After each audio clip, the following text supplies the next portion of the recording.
સ્વાગત છે તમારું ફરી એક આજના વિડીયોની અંદર। મિત્રો આજના આ વિડીયોની અંદર આપણે પીએમ કિસાન સન્માન નિધિ યોજનાના 21મા હપ્તા વિશે વાત કરવાના છીએ। જેમાં આવી ગયો હવે 21મો હપ્તો જોઈ લેજો। હવે દિવાળી નિમિત્તે પીએમ કિસાન સન્માન નિધિ યોજનાનો 21મો હપ્તાની હવે તારીખ જાહેર કરવામાં આવશે અને એ તમામ ખેડૂત મિત્રોને 7,000નો હપ્તો મળવાનો છે।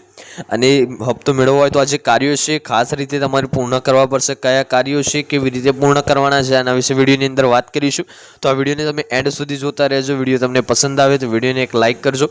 તમે આપણી આ ચેનલ ઉપર નવા હોય તો ચેનલને સબસ્ક્રાઇબ કરી લેજો અને કોમેન્ટ કરીને ખાસ જણાવજો કે આપણો આજનો આ વિડીયો તમે કયા ગામમાંથી ને કયા જિલ્લામાંથી જોઈ રહ્યા છો, જેથી કરીને આપણને પણ ખબર પડે કે આપણો આજનો આ વિડીયો આ ગામ આ જિલ્લા સુધી પહોંચી રહે છે। તો વિડીયો જે છે આપણે હવે શરૂઆત કરી લઈએ। અહીં આપણે વાત કરીએ તો દિવાળી પૂર્વે જે છે કેન્દ્ર સરકારે 3 રાજ્યના ખેડૂતોને ભેટ આપી છે। મિત્રો દિવાળી પૂર્વે અહીંયા કેન્દ્ર સરકાર દ્વારા 3 રાજ્યના લોકોને અહીંયા મોટી ભેટ આપવામાં આવી છે। સરકારે પીએમ કિસાન યોજનાનો 21મો હપ્તો સમય પૂર્વે જમા કરાવી દીધો છે। મિત્રો જે સરકાર દ્વારા પીએમ કિસાન સન્માન નિધિ યોજનાનો જે 21મો હપ્તો છે હવે પૂર્વે જમા કરી દેવામાં આવ્યો છે।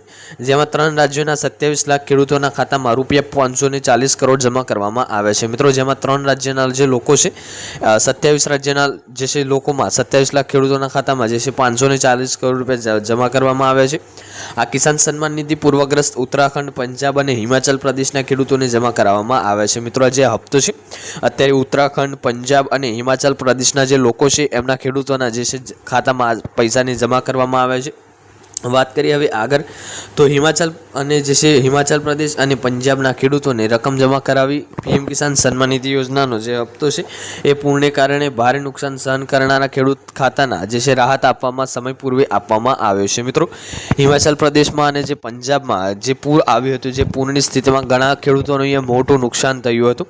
આ નુકસાનને કારણે જે છે હપ્તો જે છે જમા કરવામાં આવ્યો છે અને જે નુકસાન સહન કરનારા ખેડૂતો છે એમને રાહત આપવા માટે સમય પૂર્વે જે હપ્તો જમા કરવામાં આવ્યો છે।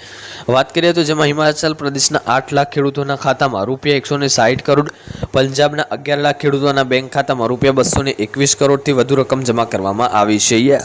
જે 8 લાખ હિમાચલ પ્રદેશના જે 8 લાખ ખેડૂતો છે એમને 160 કરોડની જે છે રકમ જમા કરવામાં આવી છે। અને જે પંજાબના લોકો છે એમાં 11 લાખ ખેડૂતોના બેંક ખાતામાં ₹241 કરોડ રૂપિયા જે છે એનાથી પણ વધારે રકમ જમા કરવામાં આવી છે અને આ લોકોને જે છે સહાય આપવામાં આવી છે। વાત કરીએ હવે અહીંયા તો ખેડૂતો રવિ સિઝન માટે ખાતર, બિયારણની વ્યવસ્થા કરી શકશે। કૃષિમંત્રી શિવરાજસિંહ ચૌહાણે જણાવ્યું હતું કે પૂરને કારણે જે છે સરહદી વિસ્તારોના ખેડૂતોને નોંધપાત્ર નુકસાન થયું છે। મિત્રો જે રવિ સિઝન છે કે જેમાં ખાતર બિયારણની વ્યવસ્થા કરવા માટે ખેડૂતોને કૃષિમંત્રી શિવરાજસિંહ ચૌહાણ દ્વારા જણાવવામાં આવ્યું છે કે જે પૂરને કારણે જે સરહદી વિસ્તારના ખેડૂતો છે એમને ભારે નુકસાન થયું છે। પૂરના પાણીમાં તેમના જે છે પાકને નુકસાન થયું છે અને પશુધનનું પણ મૃત્યુ થયું છે। જે પૂરનું પાણી છે એના કારણે જે પાકમાં ઘણું મોટું નુકસાન થયું છે અને સાથે જે પશુધન છે એમનું પણ મૃત્યુ થયું છે। જ્યારે હજારો હેક્ટર જમીનમાં ઊભો પાક ડૂબી ગયો છે। વડાપ્રધાન નરેન્દ્ર મોદીએ જે છે આ મુશ્કેલી પરિસ્થિતિમાં જે ખેડૂતોને રાહત માટે રકમ જમા કરાવી છે। મિત્રો પીએમ મોદી દ્વારા જે છે આ મુશ્કેલીના કારણે આવી પરિસ્થિતિના કારણે ખેડૂતોને રાહત આપવા રકમ જમા કરાવવામાં આવી છે। વાત કરીએ આનાથી ખેડૂતો રવિ સિઝન માટે ખાતર અને બિયારણની વ્યવસ્થા કરી શકશે। મિત્રો આ રકમ દ્વારા રવિ સિઝન માટે ખેડૂતો ખાતર અને બિયારણની જે છે વ્યવસ્થા કરી શકશે। વાત કરીએ હવે આગળ તો 10 કરોડ ખેડૂતોને પીએમ કિસાન યોજનાનો લાભ, જ્યારે દેશના અન્ય ખેડૂતોને પીએમ કિસાન યોજનાના 21મા હપ્તો દિવાળી પૂર્વે જમા કરવામાં આવી શકે છે। મિત્રો 10 કરોડ ખેડૂતોને પીએમ કિસાન યોજનાનો લાભ મળશે, જ્યારે દેશના અન્ય ખેડૂતો છે એમને 21મા હપ્તાનો લાભ મળશે। જેમાં દેશભરે અંદાજિત 10 કરોડ ખેડૂતોને પીએમ કિસાન યોજનાનો લાભ લેશે।